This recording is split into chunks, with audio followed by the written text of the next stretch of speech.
ജ്യോതിഷ ഹസ്തരേഖ സംബന്ധമായ ഈ എളിയ വീഡിയോയിലേക്ക് എല്ലാവർക്കും സ്വാഗതം. ഇന്ന് പറയാൻ പോകുന്നത് ഈ ഒരു കാര്യം ചെയ്തിട്ട് പ്രാർത്ഥിച്ചാൽ എന്ത് കാര്യവും സാധിച്ചു കിട്ടും എന്നുള്ളതാണ്. എന്താണ് ആ കാര്യം? ആ കാര്യം ചെയ്തിട്ട് പ്രാർത്ഥിച്ചാലാണ് ഏത് കാര്യവും ആ ദേവൻ നടത്തി തരും. അപ്പോൾ ആ ഒരു രഹസ്യമാണ് പറഞ്ഞു തരുന്നത്. നമ്മൾ ക്ഷേത്രത്തിലൊക്കെ പോകുമ്പം ഇത് ചെയ്യാവുന്നതാണ്. ഈ കാര്യം ചെയ്തിട്ട് നിങ്ങൾ പ്രാർത്ഥിച്ചാൽ ആ ദേവത ഏത് കാര്യവും സാധിച്ചു തരും. അതിൻ്റെ പുറകിൽ ചില രഹസ്യങ്ങളുണ്ട്, അത് ഞാൻ പറഞ്ഞുതരാം. അങ്ങനെ ഒരു കാര്യമാണിന്ന് പറഞ്ഞു തരുന്നത്. ഏതൊരാൾക്ക് ഒരു വട്ടം പോയി ക്ഷേത്രത്തിൽ 10 വട്ടം പോയി അല്ലെങ്കിൽ 100 വട്ടം പോയി വഴിപാട് ചെയ്തിട്ടും ഫലമില്ലെങ്കിൽ ഈ രീതിയിൽ ഒരു തവണ പോലും പോയി വഴിപാട് ഈ പറഞ്ഞ കാര്യം ചെയ്താൽ അവരുടെ ജീവിതം അന്നു മുതൽ മാറാൻ തുടങ്ങും, ഫലം ഉണ്ടായി തുടങ്ങും. പിന്നെ സാധിക്കുമ്പോഴൊക്കെ ക്ഷേത്രത്തിൽ പോകണം, അതിനകത്ത് കാര്യമുണ്ട് കേട്ടോ. പക്ഷേ പെട്ടെന്ന് ഫലം കാണും. 10 തവണ ചെയ്യേണ്ട വഴിപാട് ചിലപ്പോൾ ഒരു തവണ ചെയ്താൽ ഫലം കാണും. അതാണ് ഇതിൻ്റെ രഹസ്യം. എങ്കിൽ തന്നെയും സാധിക്കുമ്പോഴൊക്കെ ക്ഷേത്രദർശനം നടത്തണം. ക്ഷേത്രദർശനം ഒഴിവാക്കരുത്, അതിനകത്തൊക്കെ കാര്യമുണ്ട്. ക്ഷേത്രദർശനം ഇല്ലാതിരിക്കുമ്പോഴാണ് നിങ്ങളെ കാലക്കേട് പിടികൂടുന്നത്. കാലക്കേടെന്ന് പറഞ്ഞാൽ ചില നെഗറ്റീവ് എനർജികൾ, പോസിറ്റീവ് ഉണ്ട് നെഗറ്റീവ് ഉണ്ട്. ചില നെഗറ്റീവ് എനർജികൾ ഇപ്പം ചില ഈ നമ്മൾ പലയിടത്തും പോകുമ്പോഴും ഈ ദുർമരണപ്പെട്ട പല എനർജികളും അങ്ങനെയുള്ള ആത്മാക്കളുടെ എനർജികൾ, ഇതൊക്കെ ക്ഷേത്രദർശനം അല്ലെങ്കിൽ വീട്ടിൽ ഈശ്വര ഭജനം ഇതൊന്നും അല്ലെങ്കിൽ വിളക്ക് കത്തിക്കുക ഇങ്ങനെയുള്ള കാര്യങ്ങളൊക്കെ വിഘ്നം വരുമ്പോഴാണ് നെഗറ്റീവ് എനർജികൾ നമ്മളെ സ്വാധീനിക്കുന്നത്. അത് പെട്ടെന്ന് അറിയാൻ പറ്റത്തില്ലെങ്കിലും അത് നല്ല രീതിയിൽ നമ്മളെ സ്വാധീനിച്ച് കഴിയുമ്പോഴേ നമുക്കത് ജീവിതത്തിൽ ഓരോന്നായിട്ട് തകരാൻ തുടങ്ങും.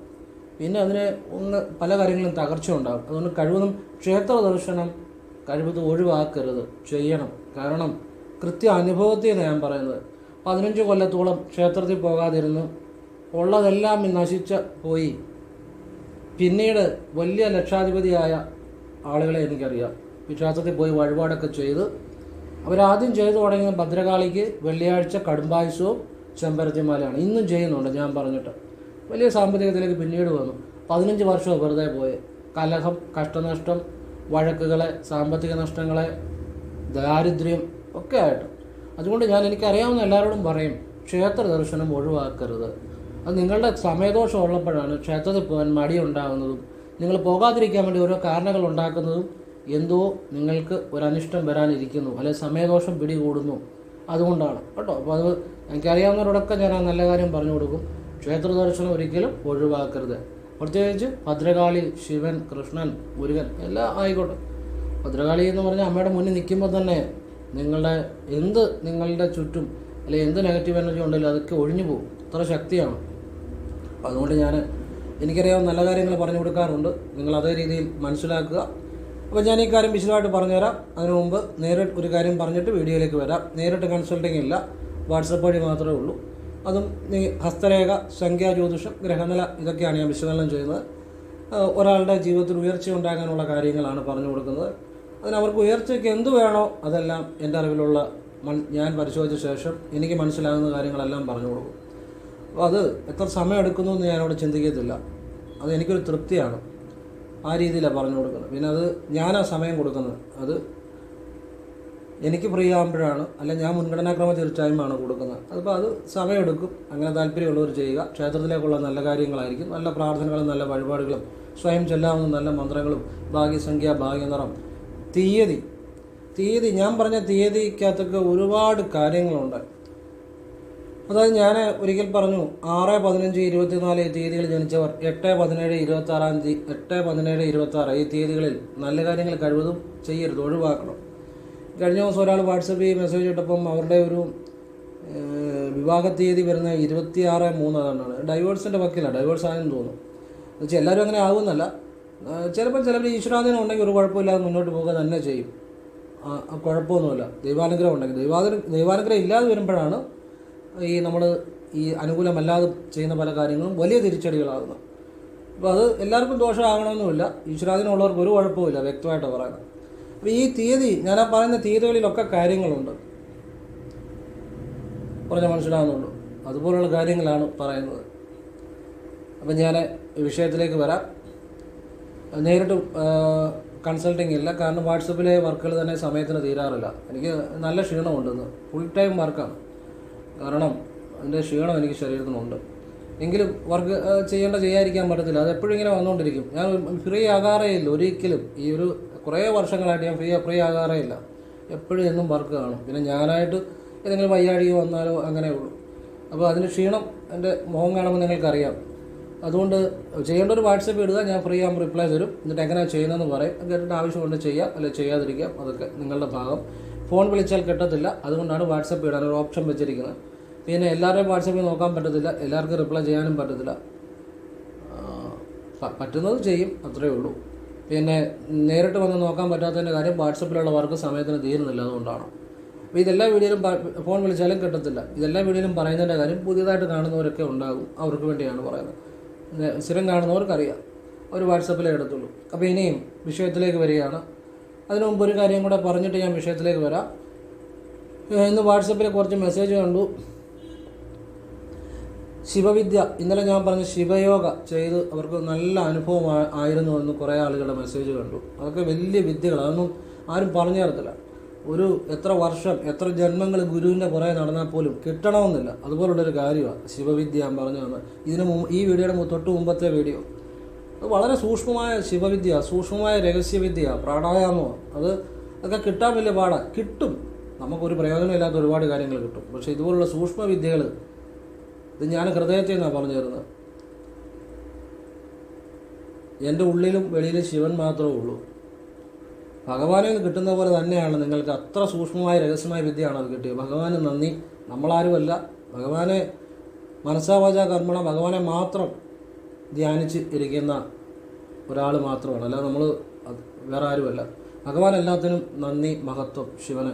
അപ്പോൾ ആ ശിവയോഗ ചെയ്ത ഒരുപാട് ആളുകൾക്ക് നല്ല ഒരു അനുഭവം ഉണ്ടായി, ശിവാനുഭവം ഉണ്ടായി എന്ന് ഒരുപാട് ആളുകൾ മെസ്സേജ് ചെയ്തു. എനിക്ക് വളരെ സന്തോഷം. പിന്നെ വേറൊരാൾ മെസ്സേജ് ചെയ്തു, ചൊവ്വാഴ്ച ദിവസം പലചരക്ക് സാധനങ്ങൾ വീട്ടിൽ കയറ്റിയാൽ ഒരിക്കലും ധനധാന്യത്തിന് കുറവ് വരത്തില്ല. പഴയൊരു വീഡിയോ ഞാൻ പറഞ്ഞ കാര്യമാണ്. അത് അച്ചട്ടാണ് കേട്ടോ. ഒരുപാട് കുടുംബങ്ങൾ അത് ഫോളോ ചെയ്യുന്നുണ്ട്. നമ്മൾ സാധനം മേടിക്കുന്നുണ്ട്, എന്നാൽ ചൊവ്വാഴ്ച പോയി മേടിച്ചാട്ടെ, വർദ്ധിച്ചു വരും, ഒരിക്കലും ദാരിദ്ര്യം ഉണ്ടാകത്തില്ല. അത് ഞാൻ ഒരുപാട് പഴയ വീഡിയോയിൽ പലതവണ പറഞ്ഞിട്ടുണ്ട്. അത് അങ്ങനെ ചെയ്തവർക്ക് നല്ല മാറ്റമുണ്ട് എന്ന് മെസ്സേജ് ചെയ്ത് വളരെ സന്തോഷം. ഇത് നല്ല കാര്യങ്ങളെല്ലാം പറയുന്നത്. അതേ ഒരാളുടെ തലവരെ അല്ലെങ്കിൽ ജീവിത സാഹചര്യങ്ങൾ മാറ്റുന്ന, ജീവിതം മാറ്റുന്ന കാര്യങ്ങളാണ്, അങ്ങനെയുള്ള കാര്യങ്ങളെ പറയാറുള്ളൂ. അപ്പോൾ ഇനി വിഷയത്തിലേക്ക് വരാം. ശിവോഹം. അപ്പോൾ നമ്മളിപ്പോൾ ക്ഷേത്രത്തിൽ ചൊല്ലുമ്പോൾ നമ്മൾ ക്ഷേത്രത്തിൻ്റെ നടയുടെ നേരെ നിൽക്കരുത്, അല്പം ഒരു മാറി നിൽക്കുക. അതിൻ്റെ കാര്യം എന്താണെന്ന് നിങ്ങൾക്കറിയാവുള്ളൂ. എനർജി സഞ്ചരിക്കുന്ന അല്പം വൈഡായിട്ടാണ് എനർജി. ഇപ്പോൾ ഉദാഹരണം പറഞ്ഞാൽ ഫാൻ ഇട്ടാൽ തന്നെ ഫാനിൻ്റെ കാറ്റ് നേരെയല്ല വരുന്നത്, അല്പം ചെരിഞ്ഞാണ് പോകുന്നത്. അതുകൊണ്ടാണ് ആ എനർജി, ആ വിഗ്രഹത്തിലുള്ള ഒരു എനർജിയാണ്. ആ എനർജിയുടെ സഞ്ചാരം അത് നമ്മളിലേക്ക് നന്നായിട്ട് വരാൻ വേണ്ടിയാണ് ക്ഷേത്രത്തിൻ്റെ കൃത്യം നടയുടെ നേരെ നിൽക്കരുത്, അല്പം മാറി നിൽക്കുക. അത് മനസ്സിലായെന്ന് വിചാരിക്കുന്നു. വളരെ വ്യക്തമായിട്ട് മനസ്സിലാകുന്ന രീതിയിലാണ് പറഞ്ഞത്. അപ്പോൾ അങ്ങനെ നിൽക്കുക. നിന്നിട്ട് നിങ്ങൾ ആദ്യം ആ വിഗ്രഹത്തിലോട്ട്, അതേത് വിഗ്രഹം ആയിക്കോട്ടെ, കൃഷ്ണൻ്റെ ആയിക്കോട്ടെ, ശിവലിംഗമായിക്കോട്ടെ, കൃഷ്ണൻ്റെ വിഗ്രഹം ആയിക്കോട്ടെ, ഭദ്രകാളിയുടെ ആയിക്കോട്ടെ, മുരുകൻ്റെ ആയിക്കോട്ടെ, ആരുടെ ആയിക്കോട്ടെ, ആ വിഗ്രഹത്തിലേക്ക് നിങ്ങൾ നോക്കുക. നോക്കുമ്പോൾ നിങ്ങൾ വേറൊന്നും ചിന്തിക്കരുത്. നിങ്ങളുടെ കടബാധ്യതയോ അല്ലെങ്കിൽ നിങ്ങളുടെ മകൻ ഗൾഫിന് പോകാൻ നിന്നിട്ട് അത് തടസ്സപ്പെടുന്നെന്നോ അല്ലെങ്കിൽ നിങ്ങൾക്ക് പിന്നെ പല പ്രശ്നങ്ങളോ ഒന്നും ചിന്തിക്കരുത്. ഒന്നും ചിന്തിക്കാതെ ആ വിഗ്രഹത്തിലോട്ട് നോക്കുക. ആ നോക്കുന്ന സമയം ഒരു ചിന്തയില്ലാതെ ആ വിഗ്രഹം മുഴുവനായിട്ട് നിങ്ങൾ മനസ്സിൽ നോക്കുക. അപ്പോൾ നിങ്ങളുടെ മനസ്സിൽ അത് നല്ല ദൃഢമാകും. വിഗ്രഹം മുഴുവനായിട്ട്, അതായത് ശിരസ് മുതൽ പാദം വരെ നിങ്ങൾ നോക്കുക. നിങ്ങൾ ഒരു ചിന്തയില്ലാതെ ഇത്രയും ചെയ്യുക. ഇത്രയും ചെയ്ത് കഴിയുമ്പം നിങ്ങളുടെ മനസ്സിൽ അത് പതിയും. മാത്രമല്ല നിങ്ങളുടെ ശ്രദ്ധ പൂർണ്ണമായിട്ടും ആ വിഗ്രഹത്തിൽ ചൊല്ലും. അവിടെയാണ് കാര്യം കിടക്കുന്നത്. അങ്ങനെ വിഗ്രഹത്തിൽ നിങ്ങളുടെ മനസ്സ് പൂർണ്ണമായിട്ടും അവിടെ ചൊല്ലും. വിഗ്രഹത്തിൻ്റെ ശിരസ് മുതൽ പാദം വരെ നിങ്ങളൊന്ന് ശ്രദ്ധിക്കുക, നോക്കുക മനസ്സുകൊണ്ട്. മനസ്സുകൊണ്ടല്ല, കണ്ണുകൊണ്ട് നോക്കുക, മനസ്സിലൊന്നും ചിന്തിക്കാതെ. നിങ്ങളുടെ ദൃഷ്ടി പതിയുക ശരിക്ക്. ബലം പിടിച്ച് നോക്കണമെന്നല്ല, വളരെ കൂളായിട്ട് മനസ്സ് ശാന്തതയോടുകൂടി വേറൊരു ചിന്തയില്ലാതെ വിഗ്രഹം മുഴുവൻ ശിരസ് തൊട്ട് പാദം വരെ വിഗ്രഹം മുഴുവൻ നിങ്ങളൊന്ന് ഒരു മനസ്സിലൊരു ചിന്തയില്ലാതെ കണ്ണുകൊണ്ട് നോക്കുക. നോക്കിക്കഴിഞ്ഞ് ഞാൻ പറയുന്ന രീതിയിൽ ഇങ്ങനെ ചിന്തിക്കണം മനസ്സിൽ. ഇപ്പം കൃഷ്ണനാണെന്ന് വിചാരിച്ചു. ഭഗവാനെ, എനിക്കറിയാം അവിടുന്ന് സർവശക്തനാണ്, അവിടുന്ന് എന്ത് കാര്യവും സാധ്യമാണ് എന്ന് ഈ വിഗ്രഹത്തെ നോക്കി മുഴുവനായിട്ട് ആ വിഗ്രഹം ശ്രദ്ധിച്ചുകൊണ്ട് മനസ്സ് കൂളായിട്ട് മതി. മനസ്സിൽ ബലമൊന്നും പിടിക്കണ്ട. സാധാരണ ഏറ്റവും കൂളായിട്ട് തന്നെ പ്രാർത്ഥിച്ചാൽ മതി. മനസ്സിൽ പ്രാർത്ഥിക്കുക, ഭഗവാനെ, അവിടുന്ന് സർവശക്തനാണെന്ന് എനിക്കറിയാം, അവിടുന്ന് സർവ്വവ്യാപിയാണെന്ന് എനിക്കറിയാം, അവിടുന്ന് ഏത് കാര്യവും നടത്തിത്തരാൻ, എൻ്റെ ഏത് കാര്യവും നടത്തിത്തരാൻ, നിവൃത്തിയാക്കാൻ അവിടുത്തേക്ക് ശക്തിയുണ്ട് എന്നെനിക്കറിയാം. അവിടുന്ന് വിചാരിച്ചാൽ സാധിക്കുമെന്ന് എനിക്കറിയാം. ഞാൻ അതുകൊണ്ട് എൻ്റെ ഈ കാര്യം എന്ത് കാര്യമാണ് അത് പൂർണ്ണ ശ്രദ്ധയോടുകൂടി ആ വിഗ്രഹത്തെ നോക്കിക്കൊണ്ട് മനസ്സുകൊണ്ട് എൻ്റെ ഈ കാര്യം അവിടുന്ന് സാധിച്ച് തരണം, തന്നേ പറ്റൂ, അവിടുത്തേക്ക് അതിന് സാധിക്കും, എനിക്ക് ഉറപ്പാണ്, എനിക്ക് വേറെ ഒന്നും പറയാനല്ല, എനിക്ക് വേറെ ആശ്രയമില്ല എന്ന് കട്ടായം പറയുക. എന്നിട്ട് നിങ്ങൾക്ക് ദേവനെ സ്തുതിക്കുകയോ എന്ത് വേണമെങ്കിലും ചെയ്യാം. ഇങ്ങനെ ഒരു പ്രാർത്ഥന ചെയ്താൽ പൂർണ്ണ മനസ്സോടെ, പൂർണ്ണ ശ്രദ്ധ, പൂർണ്ണ വിശ്വാസം അവിടെ ചെന്നാൽ ആ കാര്യം നടന്നിരിക്കും. സംശയം വേണ്ട. മനസ്സിൽ വിചാരിക്കുന്ന കാര്യം ആ ദേവത നടത്തിത്തരും. ഇതിനകത്തൊരു രഹസ്യമുണ്ട്. എന്താണെന്നറിയോ? നമ്മളൊരു കാര്യത്തിലേക്ക് നോക്കുമ്പോൾ നമ്മുടെ മനസ്സ് പൂർണ്ണമായിട്ടും അങ്ങോട്ട് ചെന്ന് കഴിയുമ്പോൾ അവിടുന്ന് ഒരു energy, every action has A reaction. നമ്മൾ അങ്ങോട്ടൊരു ചിന്ത കൊടുക്കുമ്പോൾ എനർജി തിരിച്ചിങ്ങോട്ടൊരു എനർജി വരും.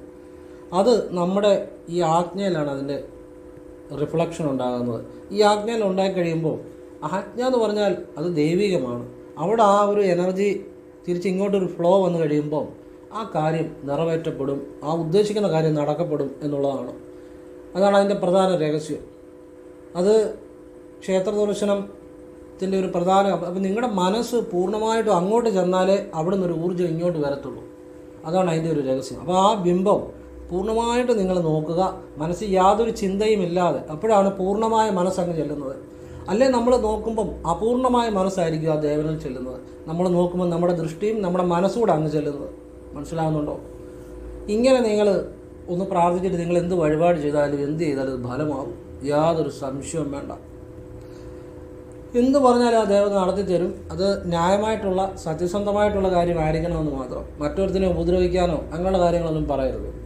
അങ്ങനെയുള്ള പറയുന്നവരെ എനിക്കിഷ്ടമല്ല. അങ്ങനെയുള്ള കാര്യം പറയുകയും ചെയ്തത് നമ്മുടെ ഉയർച്ചയ്ക്ക് വേണ്ട, സത്യസന്ധമായിട്ടുള്ള കാര്യം, നമുക്ക് അർഹമായ, നമുക്ക് നേടിയെടുക്കേണ്ട, നമുക്ക് ജീവിക്കാൻ വേണ്ട, നമുക്ക് ഉയർച്ചയ്ക്ക് വേണ്ടിയുള്ള ന്യായമായ സത്യസന്ധമായ ഏത് കാര്യവും പറയാം. ഇത് നിങ്ങൾ വെള്ളിയാഴ്ച ഭദ്രകാളി ക്ഷേത്രത്തിൽ ഇങ്ങനെ ചെയ്ത് നോക്കി പെട്ടെന്ന് ബലം ഉണ്ടാവും, അച്ചട്ട. അതുപോലെ കൃഷ്ണക്ഷേത്രത്തിൽ ചെയ്യാം, ശിവന് ചെയ്യാം. പക്ഷെ ഭദ്രകാളി കുറച്ചുകൂടെ പെട്ടെന്ന് ഫലം ഉണ്ടാകുന്നതായിട്ട് കണ്ടിട്ടുണ്ട്. അതൊരു രഹസ്യമാണ്, പറഞ്ഞതേ ഉള്ളൂ. അതിൻ്റെ അകത്ത് വേറൊരു രഹസ്യങ്ങളുണ്ട്. നമ്മളെ ദൃഷ്ടി ഏകാഗ്രമായിട്ട് മനസ്സിൽ ചിന്തയില്ലാതെ നോക്കുമ്പോൾ നമ്മുടെ കണ്ണുകൾ കുറച്ച് ഇങ്ങനെ കണ്ണുകൾ ബ്ലിങ്ക് ചെയ്യുമല്ലോ, കണ്ണുകൾ ഇങ്ങനെ അടഞ്ഞും തുറന്നും ഇരിക്കുമല്ലോ, അത് കുറയും. നമ്മൾ ഏകാഗ്രമായിട്ട് മനസ്സിലൊരു ചിന്തയില്ലാതെ ആ ബിംബത്തിലേക്ക് നോക്കുമ്പോൾ നമ്മുടെ കണ്ണുകൾ ചലിക്കുന്നത് കുറവായിരിക്കും. അപ്പം നമ്മുടെ മനസ്സ് സ്റ്റഡിയാകും. ഇപ്പോൾ യോഗിമാർ കണ്ടിട്ടില്ലേ, അവർ നമ്മൾ കണ്ണുകൾ ചലിക്കും തോറും നമ്മുടെ ചിന്തകൾ കൂടുതൽ ഉണ്ടാകുന്നതെന്നാണ് പറയുന്നത്. അതിനാണ് അവർ ഈ ആജ്ഞാചക്രം എന്ന് പറഞ്ഞാൽ ഇതല്ല, ഉള്ളിലാണ്. ഇങ്ങനെ ഒരു വര വരച്ചാലും ഇങ്ങനെ ഒരു വര വരച്ചാലും 4 കൂടുതൽ ജംഗ്ഷനിലാണ്. പക്ഷേ യോഗിമാർ അതിൻ്റെ ഇങ്ങോട്ട് ശ്രദ്ധിക്കാനുണ്ട്, ഈ കണ്ണിനെ സ്റ്റഡിയാക്കാൻ വേണ്ടി. അപ്പം നമ്മുടെ ചിന്തകൾ കുറയുന്നതാണ് ഇങ്ങനെ ശാംഭവി മുദ്രയും അതിനുവേണ്ടിയാണ്. അപ്പോൾ നമ്മൾ വിഗ്രഹത്തിലേക്ക് നോക്കുമ്പോൾ ആ വിഗ്രഹത്തിൽ നമ്മൾ പൂർണ്ണമായും ശ്രദ്ധിക്കുമ്പോൾ നമ്മുടെ മനസ്സ് ഏകാഗ്രമാകും. നമ്മുടെ കണ്ണുകൾ, ദൃഷ്ടികൾ അവിടെ നല്ല രീതിയിൽ ശ്രദ്ധ വരുമ്പം മനസ്സ്, ആ കണ്ണിൻ്റെ ചലനം കുറയും, ബ്ലിങ്കിങ്. അപ്പോഴത്തേനും നമ്മുടെ മനസ്സും ഏകാഗ്രമാകും. അങ്ങനെ ചില രഹസ്യം അതിൻ്റെ അകത്തുണ്ട്. അത് ഞാൻ പറഞ്ഞതേ ഉള്ളൂ. നിങ്ങൾ ഇത് ഇങ്ങനെ ചെയ്തു, നിങ്ങളിതൊന്നും ശ്രദ്ധിക്കേണ്ട, നിങ്ങൾ പറഞ്ഞ കാര്യം ചെയ്താൽ മതി. നിങ്ങൾ ആ ഏകാഗ്രമായിട്ട് ബലമൊന്നും പഠിക്കേണ്ട, ഏറ്റവും കൂളായിട്ട് ശാന്തമായിട്ട് നോക്കിയാൽ മതി. മനസ്സിൽ ചിന്തയൊന്നും കാണരുത്, അത്രയേ ഉള്ളൂ. പൂർണ്ണമായിട്ടും ആ വിഗ്രഹത്തെ നോക്കുക. എന്നിട്ട് ഈ പറഞ്ഞ രീതിയിൽ പ്രാർത്ഥിക്കുക പൂർണ്ണ വിശ്വാസത്തോടുകൂടി. ആ ദേവൻ നിങ്ങളുടെ കൂടെ ഉണ്ടായിരിക്കും, അല്ലെ ദേവി നിങ്ങളുടെ കൂടെ ഉണ്ടായിരിക്കും, ഒരു സംശയവും വേണ്ട. അതാണ് അതിൻ്റെ ഒരു രഹസ്യം. അപ്പം ആ വിഗ്രഹത്തിന് നേരെയല്ല, അല്പം മാറി നിൽക്കണം. മനസ്സിലായല്ലോ? അങ്ങനെയാണ് നിങ്ങൾ നിന്ന് പ്രാർത്ഥിക്കേണ്ടത്. കൃത്യമായിരിക്കും അത്. ആ ഒരു ദേവൻ്റെ അനുഗ്രഹം നിങ്ങളുടെ കൂടെ എപ്പോഴും ഉണ്ടാകും, ഒരു സംശയവും വേണ്ട. ഇതാരും ഇതുപോലെ പറഞ്ഞു തരത്തില്ല ഈ രഹസ്യങ്ങൾ. ആരും എവിടെ വേണേലും കയറി നോക്കിക്കോ, അല്ലെ ആരും. കാരണം ഇതൊക്കെ വളരെ സൂക്ഷ്മമായ കാര്യങ്ങളാണ്. ഞാൻ ഇന്നലെ പറഞ്ഞു തന്ന ശിവയോഗ സൂക്ഷ്മമായ ശിവവിദ്യയാണ്, മനസ്സിനെ സമമാക്കുന്ന വിദ്യയാണ് ഇന്നലെ പറഞ്ഞു തന്നത്. അത് ലക്ഷങ്ങൾ കൊടുത്താലും എത്ര ജന്മം തപസ്സിരുന്നാലും എത്ര ഗുരുക്കന്മാരുടെ കൂടെ നടന്നാലും കിട്ടുന്ന സംഭവമൊന്നുമല്ല. നിങ്ങൾക്ക് അതിൻ്റെ വില ഇപ്പോൾ അറിയത്തില്ല, പക്ഷേ എപ്പോഴെങ്കിലും അതിൻ്റെ വില നിങ്ങൾക്ക് മനസ്സിലാവും. കാരണം അതൊരിക്കലും അങ്ങനെ കിട്ടത്തില്ലത്. ആ കാര്യങ്ങളായി പറഞ്ഞു തരുന്നത്. ഇതെല്ലാം എനിക്ക് ആ ഞാൻ ഭഗവാൻ മാത്രമേ ഉള്ളൂ എൻ്റെ മനസ്സിൽ. ഞാൻ ക്രിയായോഗം സ്വീകരിച്ചത് ശിവവിദ്യ ചെയ്യുന്നതാണ്. ആ ശിവൻ്റെ വിദ്യ തന്നെയാണ് ഓരോ ശാസ്ത്രത്തിലും എൻ്റെ ആ ഭഗവാൻ എനിക്കൊരിക്കൽ സ്വപ്നദർശനം നൽകിയായിരുന്നു. സ്വപ്നദർശനമാണ് ഭഗവാന്റെ, അതായത് ക്ഷേത്ര ദർശനം, ആത്മീയമായ കാര്യങ്ങൾ, ഇതുപോലുള്ള നല്ല കാര്യങ്ങൾ ഒരുപാട് ആളുകൾക്ക് പറഞ്ഞു കൊടുക്കണം എന്ന് ആ ഒരു ഭഗവാന്റെ സ്വപ്നദർശനത്തിൻ്റെ അടിസ്ഥാനത്തിലാണ് സൂക്ഷ്മാതിസൂക്ഷ്മങ്ങളായ ഒരിക്കലും ആരും പറഞ്ഞു തരാത്ത, കാരണം പലർക്കും കേട്ടുകേൾവി പോലും കാണത്തില്ല, അത്ര ശിവവിദ്യകളാണ് പറഞ്ഞു തരുന്നത്. കാരണം ശിവൻ്റെ ചില സൂക്ഷ്മവിദ്യകൾ എന്ന് പറഞ്ഞാൽ ഓരോ കേട്ടുകേൾവി ഇല്ലാത്ത ചില വിദ്യകളാണ്. അങ്ങനെയുള്ള സൂക്ഷ്മാതിസൂക്ഷ്മങ്ങളായ ശൈവവിദ്യകൾ നിങ്ങൾക്ക് പറഞ്ഞു തരുന്ന ഭഗവാന്റെ ആ ഒരു ഉൾപ്രേരണ ഉണ്ടായതുകൊണ്ട് മാത്രമാണ്. അതുപോലെ എനിക്ക് ഓച്ചിറ ഇരുന്നപ്പോൾ ശിവാനുഭവം ഉണ്ടായി, കോട്ടയം തിരുനക്കര ഇരുന്നപ്പോൾ ശിവാനുഭവം ഉണ്ടായി, തിരുനക്കര അമ്പലത്തിൽ ഇരുന്നപ്പോൾ, അങ്ങനെ ഒട്ടനവധി കാര്യങ്ങൾ എൻ്റെ ജീവിതത്തിൽ ആ ശിവാനുഭവം വഴി നടന്നിട്ടുണ്ട്. അതിൻ്റെ അടിസ്ഥാനത്തിൽ ആ ഭഗവാന്റെ ആ ഏറ്റവും സത്യസന്ധമായ സൂക്ഷ്മമായ വിദ്യയാണ് നിങ്ങൾക്ക് ഞാൻ പറഞ്ഞു തന്നത്. അപ്പോൾ അത് നിങ്ങൾക്കെല്ലാം പ്രയോജനം ചെയ്യുന്ന കാര്യമാണ്. ഒരുപാട് ആളുകൾ അത് ഫോളോ ചെയ്യുന്നവർക്കൊക്കെ അതുപോലെ അനുഗ്രഹങ്ങളെ, അതുപോലെ നല്ലൊരു മാനസികാവസ്ഥ, അവരുടെ ജീവിതത്തിൽ ഉയർച്ചകൾ എല്ലാം ഉണ്ടാകുന്നുണ്ട്. എല്ലാ നല്ല ആളുകൾക്കും ഇത് ഷെയർ ചെയ്യുക, അല്ലെങ്കിൽ നിങ്ങൾ പറഞ്ഞു കൊടുക്കുക, എന്താണെന്ന് വെച്ചാൽ ചെയ്യുക. പറഞ്ഞു കൊടുത്താൽ ഞാൻ പറഞ്ഞു കൊടുക്കുന്ന പോലെ പറഞ്ഞു കൊടുക്കണം കേട്ടോ. എന്നാലത് ഞാൻ ഓരോ വരിയും വാക്കും എത്ര വ്യക്തമായിട്ടാണ്, എത്ര വിശദീകരിച്ചാണ് പറയുന്നത്, അതേ രീതിയിൽ, അതുകൊണ്ടാണ് നിങ്ങൾക്ക് പ്രയോജനം കിട്ടുന്നത്. എനിക്ക് വേണമെങ്കിൽ ഇതൊക്കെ ചുരുക്കി പറഞ്ഞു പോകാം, പക്ഷേ അതങ്ങനെയല്ല. ഒരു കാര്യം എനിക്ക് എൻ്റെ ഗുരുനാഥൻ ക്രിയായോഗ വന്നപ്പോൾ വളരെ വിശദമായിട്ടാണ് എൻ്റെ ഗുരുനാഥൻ എന്നെ പഠിപ്പിച്ചത്. അപ്പോൾ അത് കൊണ്ടാണ് ഞാൻ ആർക്ക് എന്ത് പഠിപ്പിച്ചു കൊടുത്താലും അത് വളരെ വിശദമായിട്ട് തന്നെ മനസ്സിലാകുന്ന രീതിയിൽ അതിൻ്റെ പുറകിലുള്ള രഹസ്യം അല്ലെങ്കിൽ അതിൻ്റെ പുറകിലുള്ള കാര്യം കൂടെ പറഞ്ഞു കൊടുക്കും. അതുകൊണ്ടാണ് നിങ്ങൾക്കിതൊക്കെ പ്രയോജനം ചെയ്യുന്നത്, ശരിയായിട്ട് ചെയ്യുന്നവർക്ക്. അപ്പോൾ ഇത് നിങ്ങളുടെ ജീവിതത്തിൽ പ്രയോജനപ്പെടുത്തുക. ഇനിയും ഈ കുടുംബത്തിൽ ഈശ്വര ഭജനം ഇല്ലാത്ത കുടുംബങ്ങളിൽ മഹാലക്ഷ്മി വസിക്കത്തില്ല. രാവിലെയും വൈകിട്ടും നാമജപം, ഈശ്വര ഭജനം ഇതൊക്കെ ഉണ്ടാകണം. അങ്ങനെയുള്ള കുടുംബങ്ങളിലെ മഹാലക്ഷ്മി വസിക്കത്തുള്ളൂ. പിന്നെ ലക്ഷ്മി കടാക്ഷത്തിന് വിഘാതം വരുത്തുന്ന കുടുംബാന്തരീക്ഷമാകാൻ പാടില്ല. കലഹം, വഴക്ക് അങ്ങനെയുള്ള കാര്യങ്ങളൊക്കെ നിങ്ങൾ കഴിവും അത് ഈശ്വരാധീനം ഉണ്ടാകുമ്പോൾ, ഈശ്വരഭജനം ഉണ്ടാകുമ്പോൾ, സന്ധ്യയ്ക്കും രാവിലെയും ഈശ്വരനെ വിളിക്കുമ്പോൾ ആ മാറ്റങ്ങളൊക്കെ തനിയെ വന്നോളും. രാവിലെ വിളക്ക് കത്തിക്കുന്നതിൽ രാവിലെ പ്രാർത്ഥിക്കുന്നത് വളരെ പ്രധാനമാണ്. കാരണം ഒരു ദിവസം ആരംഭിക്കുന്ന ഈശ്വര ചിന്തയോടുകൂടി ആരംഭിച്ചാൽ ആ ദിവസം മുഴുവൻ അതിൻ്റെ ഗുണമുണ്ടാകും. അതുപോലെ സന്ധ്യയ്ക്ക് വിളക്ക് കത്തിക്കുന്നതും അത് നമ്മൾ വീട്ടിൽ സന്ധ്യാസമയത്ത് വിളക്ക് കത്തിച്ച് അല്ലെ പ്രാർത്ഥന കഴിഞ്ഞു ആ വൈകുന്നപാട് നമ്മൾ വീട്ടിൽ ഇരുന്ന് ഉറങ്ങുമ്പം ആ സന്ധ്യയ്ക്ക് ചെയ്ത ആ പ്രാർത്ഥനയുടെ ഫലം നമുക്ക് ആ വൈകുന്നപാട് നമ്മൾ എല്ലാ ജോലിയും കഴിഞ്ഞ് ഉറങ്ങുമ്പോഴും ആ ഒരു ചൈതന്യത്തിൻ്റെ അനുഗ്രഹം പിറ്റോസത്തേക്ക് ഒരു ഉണർവിലേക്ക് ഉണരുന്നതിന് നമുക്കത് അനുഗ്രഹമുണ്ടാകും. സന്ധ്യാസമയത്തെ പ്രാർത്ഥനകൾ ഏറ്റവും ശ്രേഷ്ഠമാണ്. സന്ധ്യാസമയത്ത് ശരിയായിട്ട് പ്രാർത്ഥിക്കുന്ന ഒരു വീട്ടിലും മോശമായ കാര്യങ്ങളൊന്നും ഉണ്ടാകത്തില്ല, ആത്മാർത്ഥമായിട്ട് പ്രാർത്ഥിക്കുന്നിടത്ത്. കാരണം അതൊരു ഏറ്റവും ഒരു ശ്രേഷ്ഠമായ കാര്യങ്ങളാണ്. സന്ധ്യയ്ക്കും രാവിലെയും പ്രാർത്ഥിക്കണം, സന്ധ്യയ്ക്കും പ്രാർത്ഥിക്കണം. അതിൻ്റെ അകത്ത് ഒരു സംശയത്തിനെ കാര്യമില്ല. 5 തിരി തന്നെയായിട്ട് വിളക്ക് കത്തിക്കണം. 5 തിരി തന്നെയായിട്ട് വിളക്ക് കത്തിക്കുക. ആ ജീവിതത്തിൽ ഏറ്റവും ഗുണമുണ്ടാകുന്ന കാര്യം. 5 തിരിയെ നോക്കി പ്രാർത്ഥിക്കണം. അപ്പോൾ ആജ്ഞ ആക്റ്റീവ് ആകും. ആജ്ഞയിൽ അതിൻ്റെ കാരണം നമ്മൾ 5 തിരിയെ നോക്കി മന്ത്രം ചെല്ലുമ്പോൾ തിരിച്ച് ഇങ്ങോട്ട് ഒരു പവർ വരും. അത് നമ്മുടെ ആജ്ഞയിൽ അതിൻ്റെ അനുഭവം ഉണ്ടാകാം. അപ്പോൾ അതുപോലെ ചെയ്താൽ ഇതൊക്കെ ജീവിതത്തിൽ വലിയ മാറ്റങ്ങൾ വരുത്തുന്ന കാര്യമാണ്. പിന്നെ പൂർവികമായ ശാപങ്ങൾ പലപ്പോഴും ഒരു കുടുംബ ഐശ്വര്യം കുറയ്ക്കാറുണ്ട്. അപ്പോൾ ഈ പൂർവികമായ ശാപങ്ങൾ മാറാൻ എന്താണ് ചെയ്യുന്നത്? കണ്ണു അടച്ചുകൊണ്ട് പറയാൻ പറ്റും, ഞാനീ പറയുന്ന കാര്യം നിങ്ങൾ ചെയ്തു, അച്ചട്ടാണ്. നിങ്ങൾ കറുത്തവാവ് കഴിഞ്ഞ് വരുന്ന തിങ്കളാഴ്ച ശിവക്ഷേത്രത്തിൽ രാവിലെ കരിക്കഭിഷേകം. അപ്പം തലേദിവസം തിരുമേനിയുടെ കൊണ്ട് കരിക്ക് കൊടുക്കണം. രാവിലെ കരിക്കഭിഷേകം, പാൽപ്പായസം, ഭഗവാന് മൃത്യുഞ്ജയാർച്ച, ഒരു നെയ്വിളക്ക്, ഇത് പ്രാർത്ഥിക്കുക. ഇനിയും കറുത്തവാവ് കഴിഞ്ഞ് തിങ്കളാഴ്ച രാവിലെ ഇത് ചെയ്യുന്നു. വൈകുന്ന പാട് ഭഗവാൻ ഒരു നെയ്വിളക്കൂടെ തെളിയിച്ച് പ്രാർത്ഥിക്കുക. ഇത് നിങ്ങൾ ആവർത്തിക്കുക മാസത്തിലൊന്ന് വീതം. പൂർവിക ശാപങ്ങളൊക്കെ മാറിക്കിട്ടും. ഭഗവാൻ വിചാരിച്ചാൽ കണ്ട് ഇത്ര സമയം പോലും വേണ്ട.